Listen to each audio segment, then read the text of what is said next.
superior to the second God, who created nothing. So the only way you can resolve this problem, if you believe in this second God who created nothing, is to claim that there is no creator God.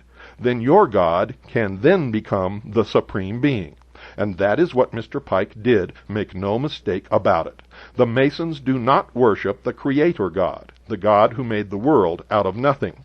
And that is why they have chosen to call their God the great architect of the universe. And that is why the Brotherhood in the ancient times was called the Builders, and today are called Freemasons, or Freemasons in the French. It is known that architects do not draw plans to create a structure out of nothing. They design structures that must be built from existing materials, or, if you will, out of materials that must be changed from one form to another before they can be integrated into a structure.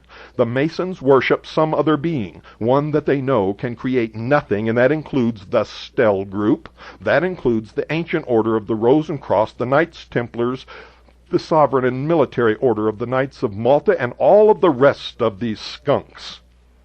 The number one Mason of all time has said it, ladies and gentlemen, in his own writings. I have never claimed that Tom Valentine was a Freemason. I have only claimed what you have heard in this broadcast tonight, and I am sick of his stinking lies, and I am sick and tired of you stupid sheeple out there who cannot study or listen or repeat exactly what you hear, but have to make up some strange tale in order to cover your pathetic ignorance. Ladies and gentlemen, I do not attack people, I reveal them. I wish nobody ill will. I don't care what altar anyone worships upon. You are listening to a true constitutionalist who believes 100% in our right to practice the religion of our choice. I would fight for any one of you if that right were threatened to be taken away. Where I draw the line is when you lie, when you deceive, and when you manipulate the rest of us to pit us against each other so that you can bring about your silly, stupid utopia, your dream of 1,000 years of peace on this earth. You will never do it because you are mankind just like me and everyone else who you claim are nothing but cattle. And because you are man just like me and everyone else, you suffer for the same inherent failings that I and everybody else who lives upon this earth suffers from. You have the same temptations and the same greed, and you fight every day against these things. And to say that you are the only truly mature minds in this world, and that you are going to control the rest of us because we do not have the capability or the power to think for ourselves, is not only ludicrous, but is what eventually will bring you to your knees as we round you up and throw you in the jails and the prisons where you belong, and stop your wrecking of all the good that man has built upon the face of this earth.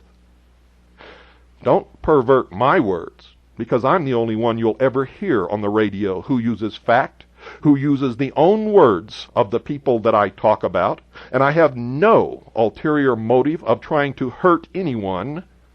The only reason for this broadcast and for me sitting here, ladies and gentlemen, is to wake the sheeple, empower the people, and try, like hell, to save freedom for not only this country, but for the entire world. Now, if you cannot understand what you heard tonight, then you are one of the most stupid ones out there. Those of you who are sheeple, who think you understood but aren't quite sure, but you believe that you are getting some meaning from what you heard tonight, you have a chance. And of course, the rest of you, the people who have listened to the over 32 hours of the mystery series that we've aired on this program, you already know the truth. And you are the hope for the future in this nation. Ladies and gentlemen, I've said it before and I'll say it again. These people practice the Hegelian conflict, political resolution, and they control both sides of each conflict. Tom Valentine never said a word on his program about Freemasonry until I forced him to by my broadcasts. And if you don't believe that, you go back and listen to all the tapes. Remember, A nation or world of people who will not use their intelligence are no better than animals who do not have intelligence. Such people are beasts of burden and stakes on the table by choice and consent. Shortly after I originally ran this program, Tom Valentine came on with the master of the Stell Group and claimed that he became a Christian in 1968 and left the Stell Group forever. And that is a lie, because in the interview that you just heard, he claimed that he was loyal to the group to which he belonged, the Stell Group. That interview was conducted in 1976, and that book was published in 1982. I've said it before, I will say it again. Tom Valentine, you are a liar, and if you are not, sue me. We'll let a court of law determine it. I have all the evidence I need, mister. All of you out there listening, good night. And whether you believe it or not, I mean this from my heart. God bless you all.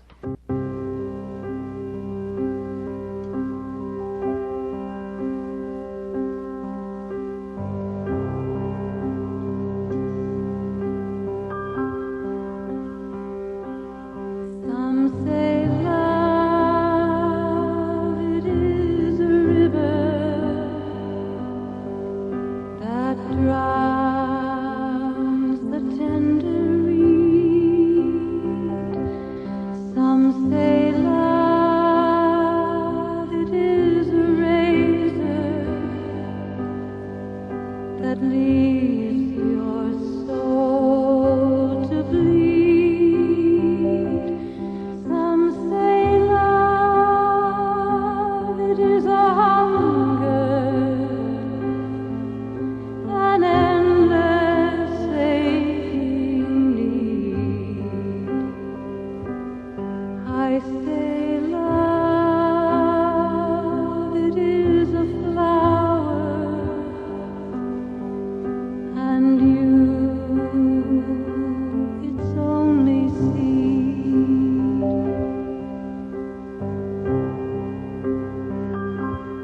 It's the heart that fears the breaking, that never learns the dance. It's the dream afraid of waking,